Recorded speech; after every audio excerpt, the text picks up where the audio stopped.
In the early 2000s, Chad Muska was one of the most popular pro skaters in the world. When he was on tour, he would get mobbed by thousands of kids who had seen him in magazines, video parts, or played him in Tony Hawk Pro Skater.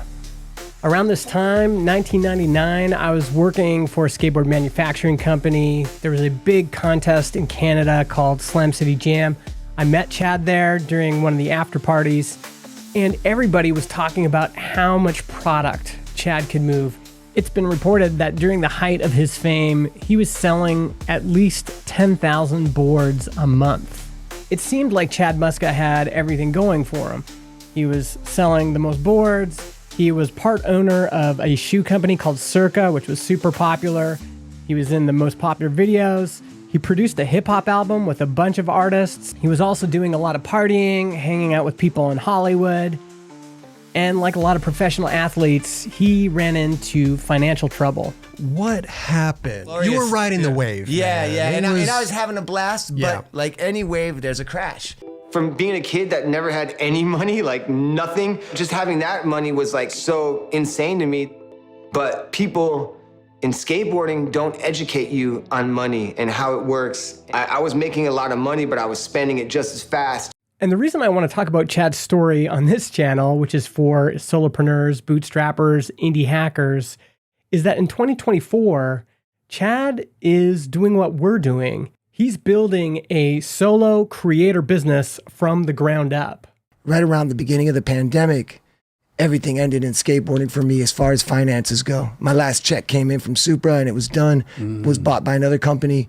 And I said, what the heck am I going to do? Right. You know, this ended. My main goal in life right now is financial stability. And I want to build my platform and a little empire and something that can live beyond my ability on my skateboard and possibly beyond my life as well, too. I think Chad is realizing that fame doesn't automatically equal a good life or even financial stability.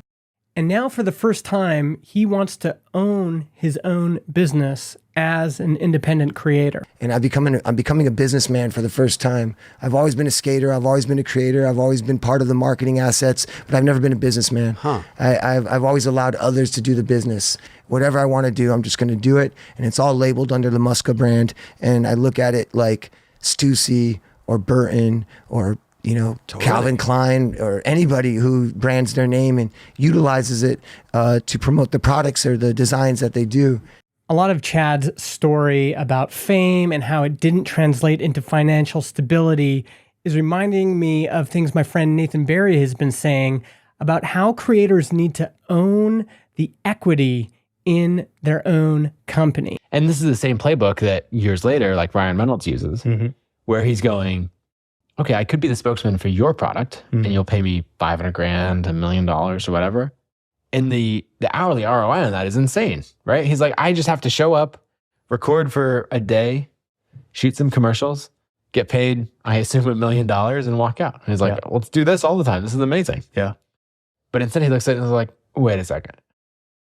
If you're willing to pay me $1 million to do this thing, it has to be worth more to you. So how is it worth more to you? It's like, well, this builds the brand, gets in front of a lot more people, and sells a ton more products. And so it's like, cool, I'm only going to do that for products that I own now.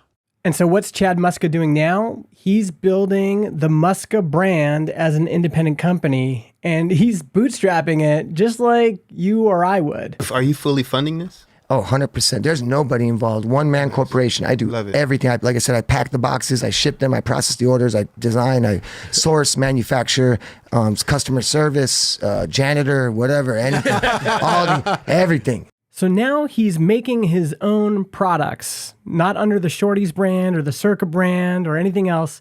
He's making them under the Muska brand, and he's doing these limited edition drops where he'll do 100 boards, he'll announce it on his Instagram, sell it on his website, and these drops have been selling out. And right now, the only thing you can buy on his website is the shirts he just released. And I thought it might be fun for all of you and for me to go through what Muska's doing right now that I think is working. And I also have some tips for him if he ends up watching this on how I think he could improve this business. So one thing he's doing well is he's really leveraging his social media following on Instagram. This is the main place he seems to communicate with all of his fans. He shares a lot of his life on the farm and the recurring characters on his farm. This is Dig Dug. But he's also showing folks the behind the scenes stuff. This is just filmed in his living room in Ohio. And he's inviting his audience and his fans to kind of partner with him, be on this journey with him as he's releasing his own products. He's sharing a lot of behind the scenes stuff, all under this banner of Muska, a one-man corporation. It's like him, he's packing the boxes, he's shipping out these products for his fans. And I love this. I think this is the one thing a lot of creators don't do enough of, is showing people the behind the scenes, showing people that you're a real human being, showing people what goes into the process of building, creating, launching, and distributing something. The other thing that I think he's doing well is he's selling these products at a premium. These are limited run pieces, one of a kind. Often he's signing them and they're expensive. It's $107 for a shirt, $70 for this little passport mini bag. And the boards he's selling are quite a bit more expensive than you would find in a skate shop. And I think this is the right approach. His audience is older now. They're in their 30s and 40s. They've got money to spend. They've got a real job. And a lot of fans, a lot of an audience want to support the brands and the creators they like. And so I think this premium pricing approach is the right approach. I do have a few tips on things I think he could try to improve his one-man business. These are things I've had to learn the hard way and might be helpful to him. The first tip is to have some content on his website that answers the question, what is Chad Muska doing now? What happened to Chad Muska? Derek Sivers is the originator of this idea of having a now page where you just have a page on your website, themuska.com/now that explains what you're up to now. What are you doing now? What are you thinking about now? What's going on in your life right now? And I think Chad could benefit from this because there's a lot of people wondering what happened to Chad Muska. So having a page on his website, a /now page where he can explain, hey man, this is what I've been up to. Here's the journey I've been through. Now I'm a one-man corporation. I need your support. And I think people would rally around that. And I think it'll help him rank for searches for people trying to figure out what he's doing in 2024. The biggest opportunity that Chad has is to have an email list and an email sign-up form on his website, especially if you're doing product drops. Instagram's fine, but nothing beats email when it comes to notifying a bunch of people right away and selling products. Almost everybody in e-commerce knows that email is what sells products. And unlike Instagram, it gives you a direct line of contact with your audience. So instead of having to go through an intermediary, you have a direct connection with them because you've got their email address.